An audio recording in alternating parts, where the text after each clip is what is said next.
Cukup lama bangsa kita dibohongi. Bangsa kita kaya sekali, dan karena kekayaan itu jangan mengira tidak ada bangsa-bangsa lain yang mengincar kekayaan kita. Fenomena itu adalah yang saya sebut net outflow of national wealth. Jadi kekayaan kita mengalir ke luar negeri.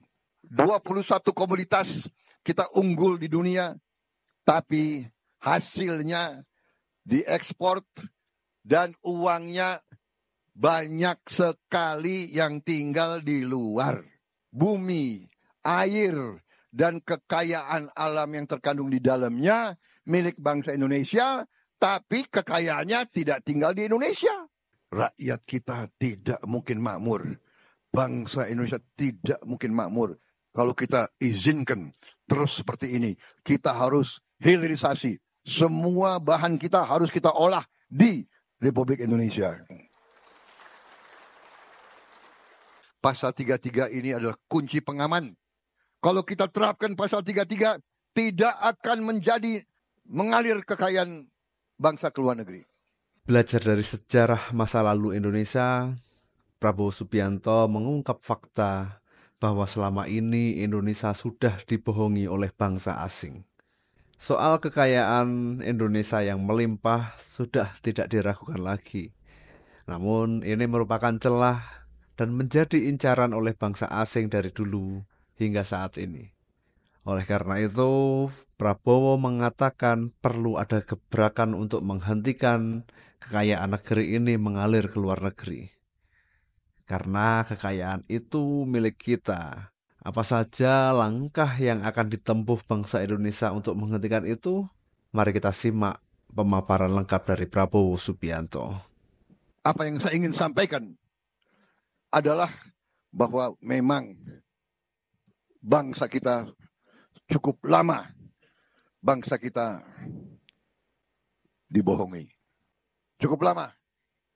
Bahwa kita tidak percaya diri, tidak percaya pendiri-pendiri bangsa kita. Sebagai contoh, kalau kita ingat tujuan nasional kita dalam pembukaan Undang-Undang Dasar kita, Undang-Undang Dasar 1945, tujuan nasional kita jelas tertera di situ. Bahwa tujuan nasional pertama kita adalah melindungi segenap bangsa Indonesia dan seluruh tumpah darah Indonesia. Melindungi. Berarti bangsa kita ini harus kuat. Bangsa ini pertahanannya harus kuat. Karena kita pernah dijajah oleh bangsa asing. Karena keramahan kita datang tadinya untuk berdagang, lama-lama nggak mau pulang. Tujuan nasional melindungi. Tapi banyak tokoh di Indonesia yang mengatakan, apain bangun tentara yang kuat? Emang kita mau perang? Ada yang ngomong begitu. Saudara-saudara sekalian, kita tidak mau perang. Kita harus hindari perang. Perang itu dahsyat. Tapi ada bangsa-bangsa lain yang menggunakan kekuatan tentara untuk menindas bangsa-bangsa lain. Kita mau ditindas atau tidak? Bangsa kita kaya sekali. Bangsa kita kaya sekali, dan karena kekayaan itu, jangan mengira tidak ada bangsa-bangsa lain yang mengincar kekayaan kita. Tadi disinggung, nikel adalah mineral, ya, zat yang langka. Yang langka. Tapi di abad ke-21 ini, nikel sangat menentukan peradaban teknologi yang akan datang. Dan kita salah satu pemilik nikel terbesar di dunia.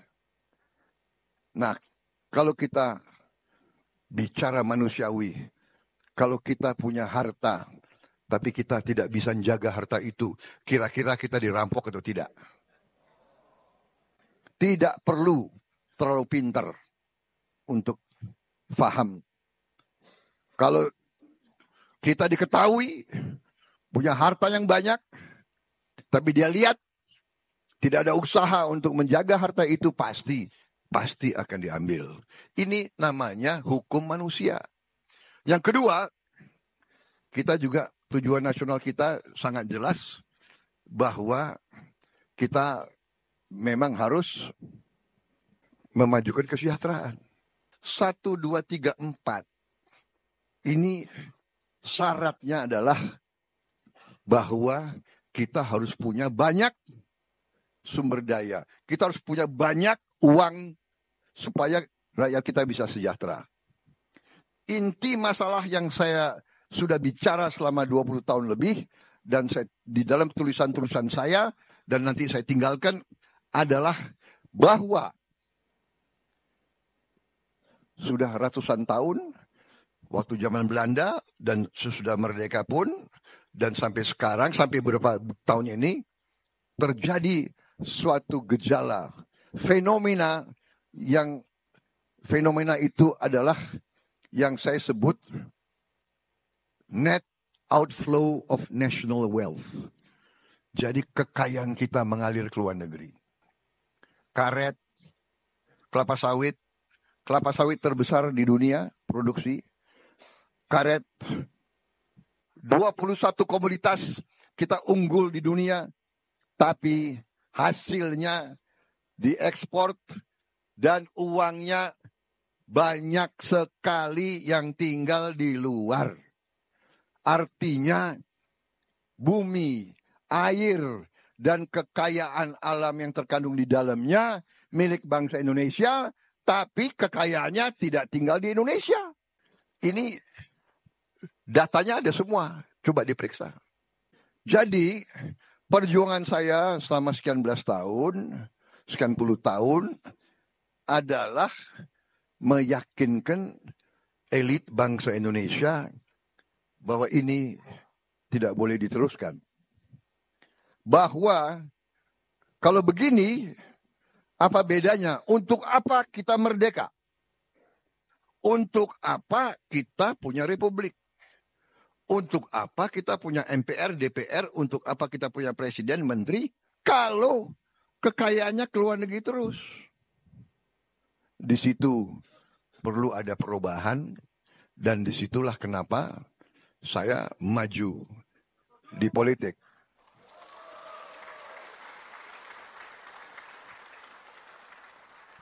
Pak Jokowi setelah beliau jadi presiden, di dalam beliau lihat angka-angka tersebut, sehingga beliau dan tim inti beliau ambil kesimpulan yang sama.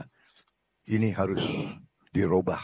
Dan beliau canangkan strategi hilirisasi. Tidak akan mengizinkan bahan baku kita dijual murah sebagai bahan mentah. Sudah terlalu lama barang-barang kita dijual mentah. Nilainya tidak ada di Indonesia. Dengan hilirisasi itu, ternyata banyak negara berang. Uni Eropa berang. Marah-marah, kita digugat ke WTO, World Trade Organization. Dan kita dikalahkan, kita naik banding. Terus IMF neken kita. Alhamdulillah Pak Jokowi ini tidak bergeming dan tidak mau diintimidasi dan mengatakan terus hilirisasi.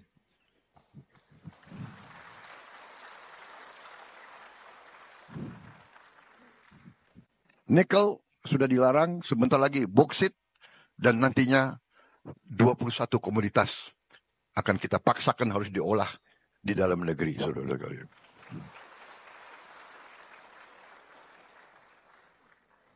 Saya hanya mau sekarang beri contoh langsung ke nikel. 2017 dan sebelumnya kita masih izinkan nikel diekspor sebagai bahan baku. Tahun 2020 keluar larangan ekspor nikel sebagai bahan baku. Harus diolah.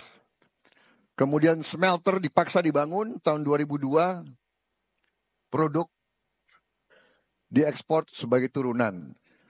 Langsung penghasilan kita naik dari 3 miliar jadi 33 miliar.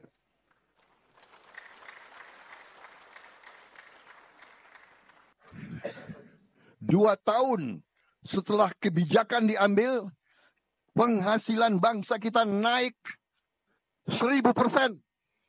Saya harus akui, ini adalah keberanian Presiden Joko Widodo.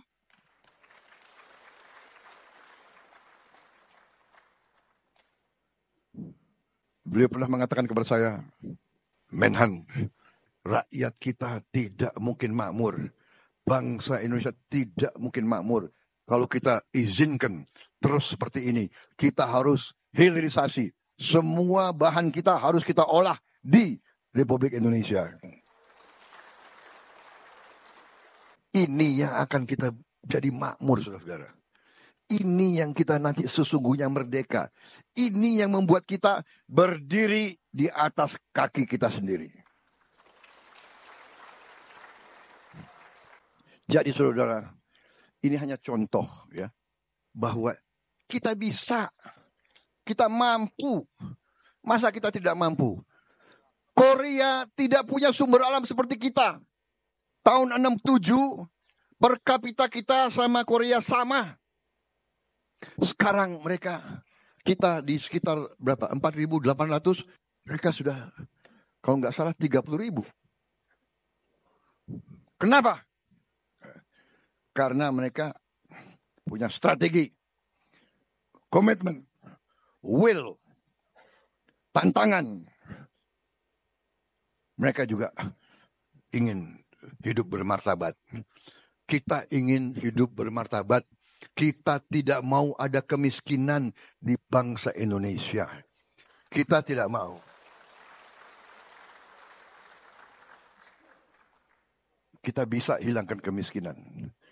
Pemerintah sekarang sudah berbuat untuk rakyat Indonesia dan terutama rakyat miskin. Saudara-saudara, ini yang saya sebut bahwa Pak Jokowi ini menerapkan bukan ekonomi kapitalisme neoliberal. Dia melaksanakan ekonomi Pancasila. Jadi apa itu ekonomi Pancasila? Ekonomi Pancasila adalah mengambil yang terbaik, yang positif dari kapitalisme dan yang terbaik dari sosialisme. Itu Pancasila. Ekonomi Pancasila adalah ekonomi jalan tengah. Ekonomi jalan tengah. Jadi saudara-saudara, bedanya kalau neoliberal itu keserakahan, kalau kita kekeluargaan.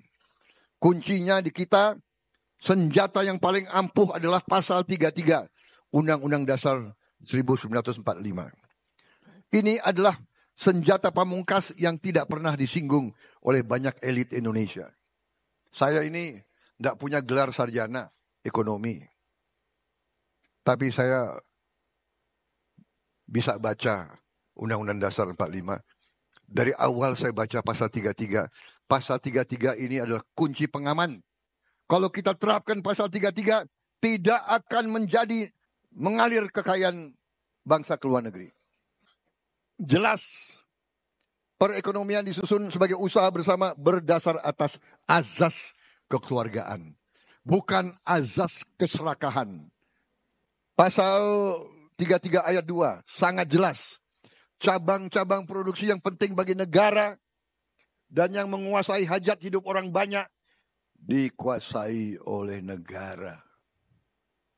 Dan ayat 3 ini juga suatu ayat pamungkas. Ini jimat keselamatan kebangkitan bangsa Indonesia. Bumi dan air dan kekayaan alam yang terkandung di dalamnya dikuasai oleh negara dan dipergunakan untuk sebesar-besar kemakmuran rakyat.